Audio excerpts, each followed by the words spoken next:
Alright, in this video, I'm going to be watching 5 different anime that MyAnimeList recommends to me.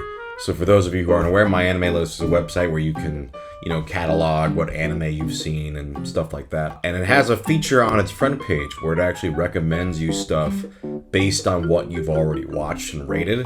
And I was like, well, it could be kind of interesting to pick 5 that are recommended to me that way. And so the first one I decided to pick was Gintama the movie. And I picked this for 2 reasons. One, because I don't think I've ever really talked about Gintama on here and my thoughts on it. I've seen the first 200 so episodes, like the first 4 seasons. And for those who don't know what Gintama is, it takes place during like samurai time, but basically like the shogun surrendered to aliens. And so it is a samurai comedy with sci-fi, like basically samurai mixed with future stuff. There's spaceships and stuff like that. But samurai living in modern times, basically. And it's very meta. Gintama to me feels like Animaniacs with samurai, but also with serious stuff sometimes. It just goes between very goofy, very just meta humor,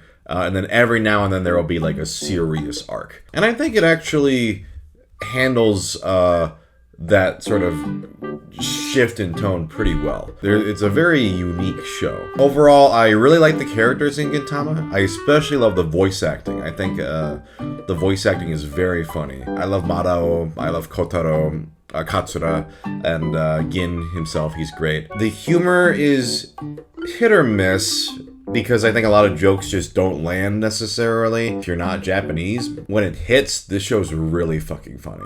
And when it's not funny, it's really not funny. So it's kind of hard for me to recommend it. Like, I'm not like a die-hard fan, at least yet. I intend to watch all of the anime at some point, but I've seen 200 episodes, so I think I've seen a good enough amount to have a pretty solid opinion of it so far. I enjoy it, not gonna be for everybody, but I'm glad I'm watching it. It's just such a big cultural touchstone in anime that I'm glad I'm experiencing it. But now let's talk about Gintama the movie specifically. Gintama the movie is essentially an adaptation of this one arc, or at least part of an arc, the Benizakura arc, where it's about this like cursed sword, or it's not even a cursed sword, it's like a sword that like, actually I shouldn't say too much about the sword. Anyway, basically recaps like 4 episodes. I don't understand why anime movies like this, I don't get it. I just don't see the appeal. Because it basically takes the existing episodes, re-edits them, but it still uses the same footage. I mean, it made it 16:9 aspect ratio and like added stuff or whatever, but really you're just watching kind of like just a more rapidly edited clip show of these episodes, and I don't think it benefits the experience. Like, it's only really for fans of the show, especially this movie, because, again, just before I get into the specifics of the movie, I don't get why people watch these. Like, I understand it's easy for the anime production team to make, because they can just take existing footage and just clean it up and make it look nicer, and then add some scenes at the end. But it's really boring to watch, because you've already seen it, and it's not different. I don't get it. So I've never understood the anime compilation film. This movie, some stuff at the beginning, and then some pretty like brand new animation at the end. And it's pretty jarring because it's so clearly not this, it's like movie animation at the end. It just kind of comes out of nowhere. And there's some pretty funny stuff at the end, right before the credits. It does that thing though I don't like, where it spoils characters like from way later as like fan service, but that's why I can't recommend Gintama the movie to people unless you've watched the first 200. And maybe that's how it's supposed to be, consumed. Maybe you're supposed to watch it. But I feel like people who go, oh, should I just watch this instead of the arc? No, because it spoils characters from like 100 episodes later. and it would be a disservice, and the end is really only funny if you've seen all of it. I mean, the movie itself even has a meta joke about, why do we need to recap this? You're only watching this if you're a fan. Can I recommend this to people as a fan of Gintama? No, I would just look up those scenes. You don't need to watch the rest of it. It's literally just the same footage. I don't like that trend. I don't get it. But I like Gintama, but not this. I hope the other movies are not this. I think they are supposed to be original, but anyway, this was a weird start to this video. Anyway, that's my take on anime compilation movies. They're pretty boring. Alright, my second choice that MyAnimeList recommended to me was Spy Family, specifically the first 12 episodes of the first, I guess, little season. And I picked it because, one, I had heard very good things, and two, my friend Jay, who also edits these videos, I'm sure would have blown a gasket if I didn't pick at least one show that he likes for this video. Now, I had read the first volume, and I remember liking it. It was cute, but it wasn't enough for me to keep reading it. But I do think the anime adaptation of this is really good. I really enjoyed it. It's, for those who don't know, it's a show about a spy, an assassin, and a telepath, and they become kind of like this fake family, and none of them know about the other's true job or identity. And it's really sweet, very funny. Basically, the spy, Lloyd Forger, is trying to get the daughter to do well in the school for a mission, and there's a lot of fun, silly things that happen. It's really well animated. The comedy really works for me. It's very sweet, very heartwarming. I do really like the three main characters. I think they're very charming, and their sort of family dynamic is very entertaining. It was a very breezy show to go through. I really enjoyed it. I know it's popular, and it's clearly popular for a reason. And it's one of those where I think the anime is better than the manga. Although I would like to go back and read the manga now, since I, am enjoying the anime. It does have the weird little brother. Not crazy about him. There's always got to be some weird siscon little brother weirdo. That's the one character where I'm like, all right, it's a little not my favorite. But besides him, overall, still a great show, and I fully intend to watch more. I want to watch the rest of it for sure. Alright, number 3 was a movie, and that movie was called The Tunnel to Summer, The Exit of Goodbyes. I had never heard of this movie.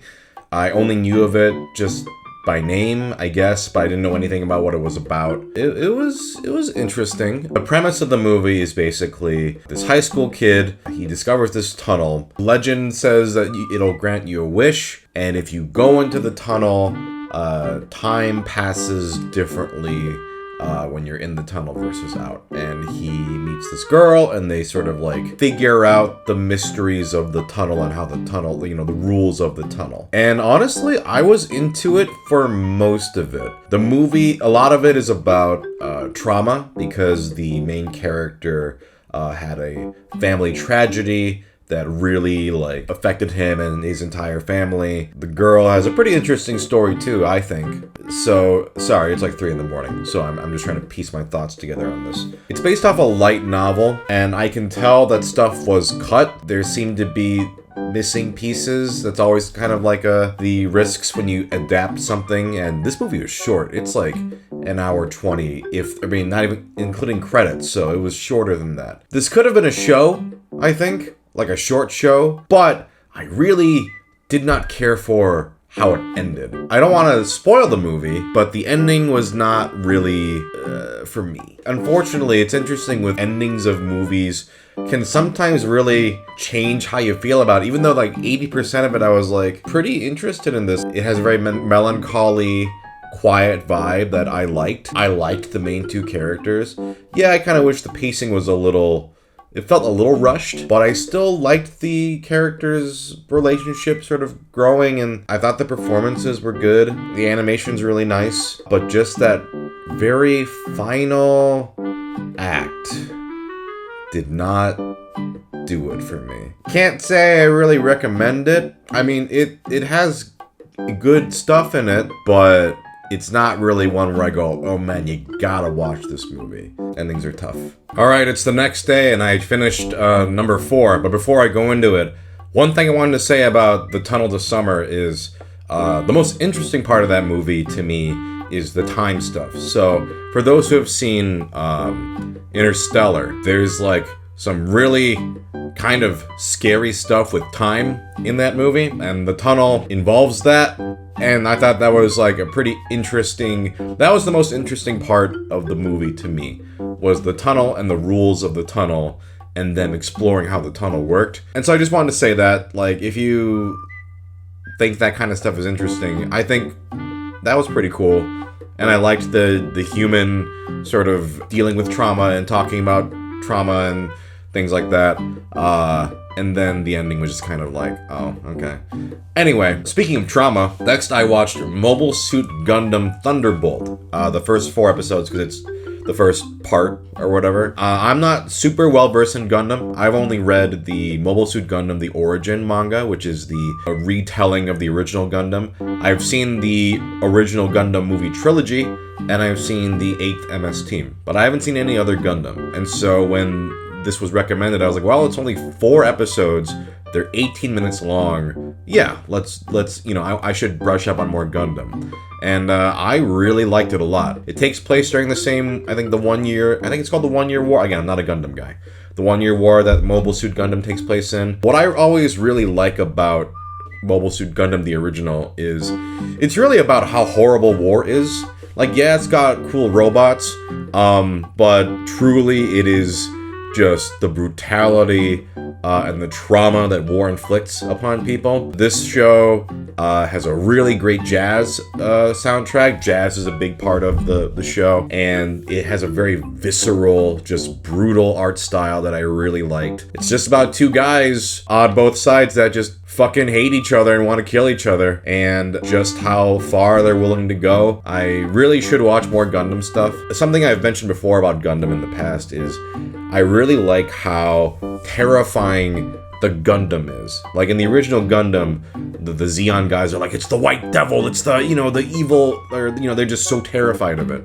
And in this show, they really show you how terrifying a Gundam is when you are just a guy in a Zaku. I should definitely watch the rest of it, but I'm glad I gave it a chance, because again, I don't really watch a lot of Gundam. I feel like every Gundam thing I've experienced so far has been worth it. So I'll have to watch more. Alright, the 5th anime was the movie Macross, Do You Remember Love? And, wow, I'm still trying to process what I just watched. I knew that Macross was about sci-fi, space, and I knew there was music involved, like an idol. I did not realize how strange this movie would be. It is very campy. They all live in a giant fortress that transforms into a humanoid robot for some reason. It was never clear to me what the advantage of that was. Maybe just it's cool, I don't know. And then there's like giant aliens that are like, we are men, we are women, and the men and women fight. And what, men and women can coexist together when they see the little humans? A little dated, but interesting. I was like kind of into it in the beginning. A lot of pop idol songs. I was like, oh, this is kind of fun. And I mean, the animation is gorgeous throughout the whole movie. Let's just get that out of the way. Like, it looks phenomenal. And I was like, oh, it's like a kind of unexpected musical love story. And then it kind of becomes very boring. Very boring. And then at the end, kind of is like, oh wait, it's fun again. Again, this is an adaptation of the show. Well, actually, no, it's not even that. I looked into it because I was like, can I watch this without watching any other Macross? And people were like, yeah, this is like an alternate retelling of the original Macross, and in universe, it's a movie in Macross. Like, this is, I don't know. I don't know. I've never seen any Macross. Again, this is my first exposure to it. But even I can tell, watching it, oh, like, there are characters in this that are barely characters that I'm sure in the show are great. But they're, like, there for 5 seconds. That's just something that happens in adaptations. Like, I noticed that in Tunnel to Summer. I noticed that in the Gundam movies. Any adaptation movie where they try to take, 30 episodes and make it a movie, you're gonna have that where we go, well, we can't focus on these characters, and it kind of feels like a disservice. I haven't even seen the original. I'm like, man, I feel like they're really shafting some of these characters who aren't the main trio, who, by the way, are not particularly interesting. There's like a love triangle. It's so not interesting. It's just weird. This is such a weird movie. Like, I'm glad I watched it, and I'm definitely intrigued and will almost certainly watch other Macross stuff. It was so bizarre. It hasn't turned me off the franchise, for sure. But I'm like, what the fuck did I just watch? But if the other Macross shows are just like campy space musicals, I'm in. I kind of wish this movie was that throughout. But there's just this really long middle part. It's very boring. I kind of didn't care about any of the characters. It was beautiful to look at, and the songs were great. I just wish I was more emotionally invested in any of it. I wasn't at all. Anyway, that was 5 anime that MyAnimeList recommended to me. I have no idea if anybody's gonna watch this. I'm just trying shit at this point. Like, this channel is dying and I'm just trying this. It was really fun. I actually really enjoyed watching these 5 things, even if I didn't like all of them.